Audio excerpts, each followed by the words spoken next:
бо салом аз дафтари марказии радио Озодӣ, Шаҳлои Гулхоҷа ҳастам бо хабарҳои Тоҷикистону ҷаҳон. Дар барномаи имрӯз 6 декабр ин мавзӯъҳо матраҳ мешаванд.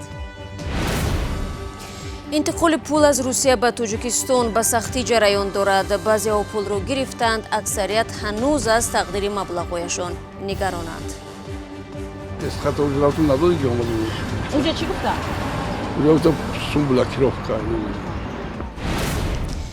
муҳоҷирони тоҷике ки бо мошинҳои худ ба ватан меоянд мегӯянд ба онҳо мисли сайёҳи хориҷӣ муносибат мекунанд. як моҳ пешакӣ омадем, 3 бор гузаштем границара. 3 бор гузаштем, ана 250 сомӣ барои воз месупорем. дар ӯзбекистон сокинон аз қатъи барху гази табиӣ эътироз доранд. ҳукумат айби ба амал омадани буҳрони энергетикиро ба гардани мардум бор мекунад. як масъули қисми марзбонӣ дар ноҳияи Фархори вилояти Хатлон дастгир шудааст. Файзулло Раҳимов ба сӯистифода аз мансаб ва берун баромадан аз ҳадди ваколатҳои хидматӣ муттаҳам мешавад. ба ӯ аз 5 то 8 соли зиндон таҳдид мекунад. як манбаъ дар Додситонӣ гуфт, боздоштии афсар баъд аз кӯшиши худкушии Ҳусниддин Тоҳиров, як сарбози қисми ҳарбии марбут ба нирӯҳои марзбонии Тоҷикистон сурат гирифтааст. ин сарбоз 2 декабр гӯё бо нӯшидани сирко қасд ба ҷони худ кардааст. гуфта мешавад, капитан Раҳимов ба сарбоз ва як афсари дигар беш аз 1000 сомонӣ дода гуфтааст, то 2 гӯсфанд биёранд. онҳо ба ин нарх гӯсфанд наёфтанд. ҳангоми хабар додан дар ин бора таҳдид мешунаванд. Тоҳирови 22 сола замони бозгашт дар Кӯлоб сирко менӯшад ва ҳоло дар бемористон аст. дар авҷи буҳроне ки қатъи фаъолияти бархе аз низомҳои пардохтии Русия дар Тоҷикистон ба миён овардааст, ширкати Юнистрим эълом дошт ки ҳаққи хидматрасониро барои ин кишвар коҳиш медиҳад. аммо маълум нест ин тағйир мушкили муҳоҷирон ва пайвандони онҳоро ки бо фаъол шудани Маркази миллии пулгузаронии Тоҷикистон ба миён омад ба зудиҳо ҳал хоҳад кард ё не. зеро Юнистрим феълан бозигари асосии ин бозор нест ва мушкил бештар ба қатъи кори шабакаи дигар Золотая корона рабт мегирад. канда шудани раванди интиқоли пул тавассути Золотая корона ҳазорон нафарро дар Русия ва Тоҷикистон норозӣ гузошт.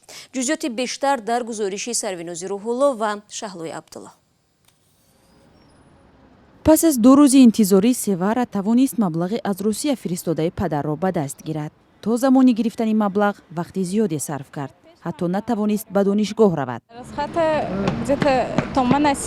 одам буд. баъд ман 68 будам. идина ман дарс мондам. ай пуштами пулгирӣ. дар баробари Севара падар ҳам дар Русия саргардон буд. ӯ роҳҳои осони интиқоли маблағ ба духтарашро ҷуст. як бор аз Золотая корона роя кардан, возврат кардан, и заново Юнистрим роя кардан. ин сокини пойтахт ҳайрон мондааст пули табобати набераи беморашро чӣ тавр пардохт кунад. унҷа чӣ гуфта? тағйири шеваи фиристодани пул аз Русия ба Тоҷикистон дар чанд рӯзи ахир беш аз ҳама муҳоҷирон ва хонаводаҳои онҳоро ба мушкил дучор кардааст. сокинон мегӯянд, пулҳои фиристода ба воситаи низомҳои фаъол дар Тоҷикистонро низ гирифта наметавонанд ё ба сахтӣ мегиранд.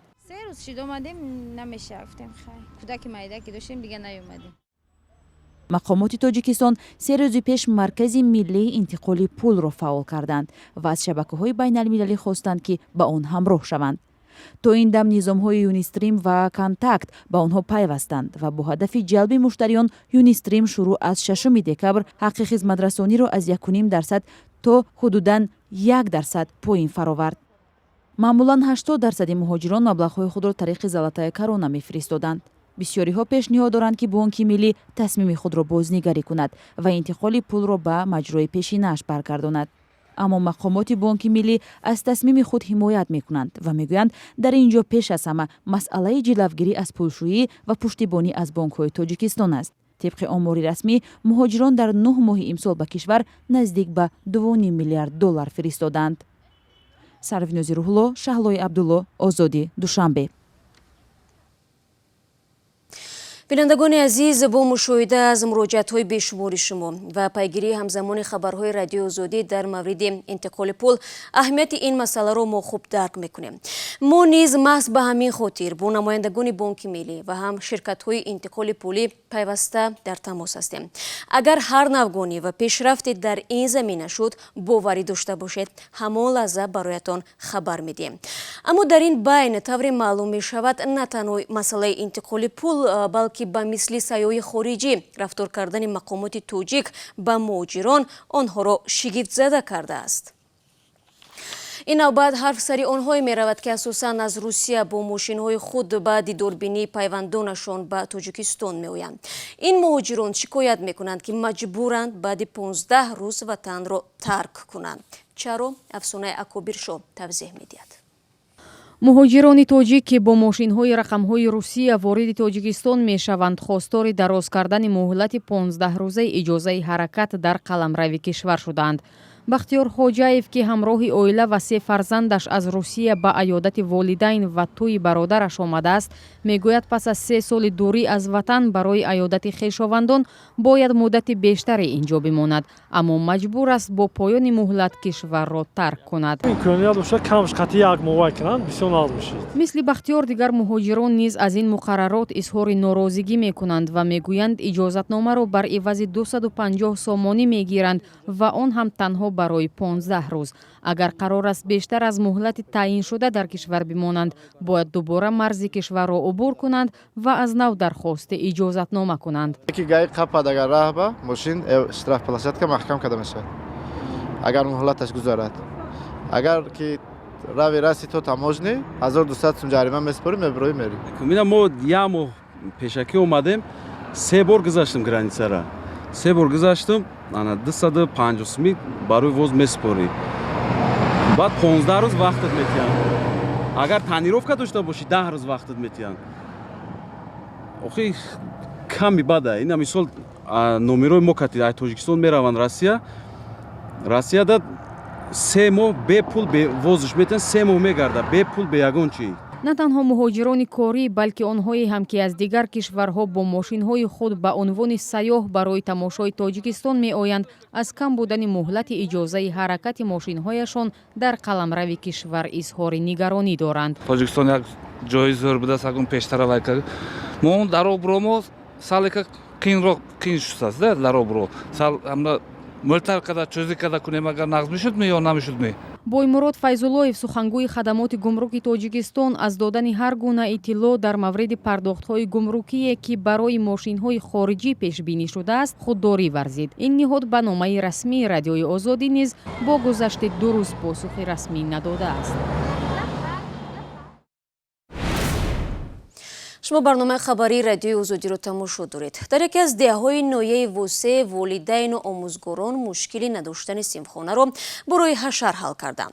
آنها میگویند قبلا خوانندگان در بینایی میخواندند که اصلا برای تحصیل سازگار نبود. اما حالا برای آموزگاران مسئله دیگر سری وقت نگرفتن معاش پیش آمده است. گزارش محمود جان رحمتزاده را مومن احمدی تقدیم میکند. آموزگاران مکتب تحصیلات عمومی شماره 13 در ناحیه واسط طی 2 ماه اخیر معاش کارشان را دریافت نکردند. اما مقامات شعبه معارف ناحیه واسط میگویند مشکلی دریافت معاش آموزگاران در مکتب‌های ناحیه چندان جدی نیست. ممکن یگون مکتب با ماه اکتبرش معاشند که سپتامبر 100% ما کفالت میدم همه گرفتگیان. مثلا معاشند پرابلم‌ها نیستند. کتابخانه مکتب شماره 13 در ناحیه واسط در یک واگن فعالیت دارد. قبلا این واگن خانه آموزگاران بود. تا سالهای نزدیک خوانندگان این مکتب در سیمخانه‌های صدموی تحصیل می‌کردند که حالا نیز آن بناها در حدود مکتب پایبرجاست. بعد سالهای 2010 همین نمایندگان حکومت آمدند گفتند که در درس خواندن ممکن نیست، در حالت صدموی قرار دارد. بنابراین یک چند مدت باید مشکلی هم داشتیم. با تشبث همین آموزگاران ما 3 تا سیمخانه ساختیم. سال گذشته تابستان 1 تا خانه معلم خانه متدی ساختیم. مقامات شعبه معارف ناحیه واسع میگویند ریاست ساختمان منطقه کلاب برای محصلین مکتب شماره 13 بنیاد 10 سیمخانه را به نقشه گرفته است. قرار است ساختمان سیمخانه ها سال آینده 2020 شروع شود. مکتب تحصیلات عمومی شماره 13 در ناحیه واسه سال 1955 بنیاد شده، حالا 40 آموزگار به 610 خواننده تعلیم می‌دهند. ناحیه واسه بزرگترین ناحیه در منطقه کلاب ولایت ختلان به حساب رفته 72 مکتب دارد. برنامه ادامه می‌دهیم. در ازبکستان در فصل تیرماه و زمستان قطع انتقال برق و گاز طبیعی به یک پدیده معمولی تبدیل شده است. ولی در موسم امساله مثل که کوسه صبر مردم لبریز گشته و از محدود شدن گاز و برق دست به اعتراض می‌زند.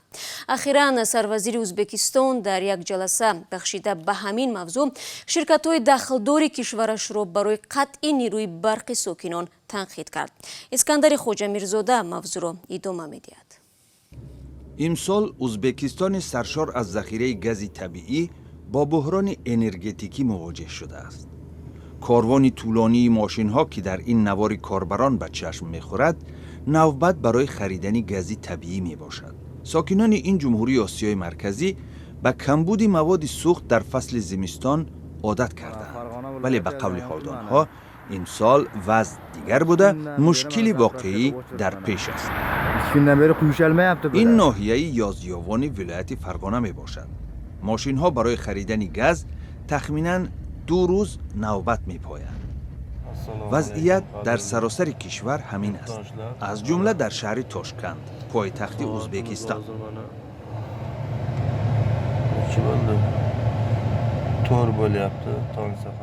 من میبینید ساعت هم 4 صبح است. من این نوبت ماشین ها برای خریدن گاز طبیعی است. اینجا نوبت شروع شده تا به آن طرف میرسد.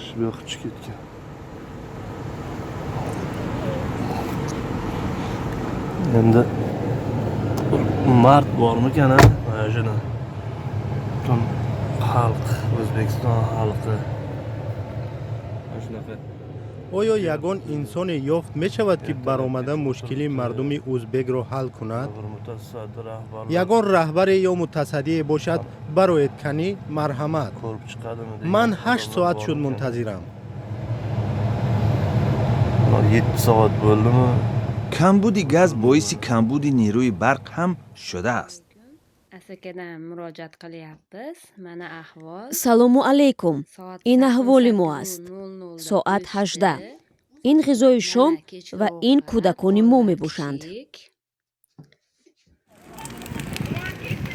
به نشان اعتراض ساکنان یکی از نواحی منطقه قرقلپاکستان ازبکستان در مرکز دهه‌شان گلخن افروختند. این رانندگان به نشان اعتراض مدت شاهراه پیوست کننده ناحیه گلستان با شهر تاشکند را بسته بودند. در منطقه آسیای مرکزی ازبکستان پس از ترکمنستان بزرگترین استخراج کننده گاز طبیعی بوده، آن را از جمله به روسیه و چین می فروشد. در شرح بحران کنونی حکومت مردم را گناهکار دانسته اصرار می‌ورزد که مشتریان گاز و برق را بیش از حد استفاده می‌برند.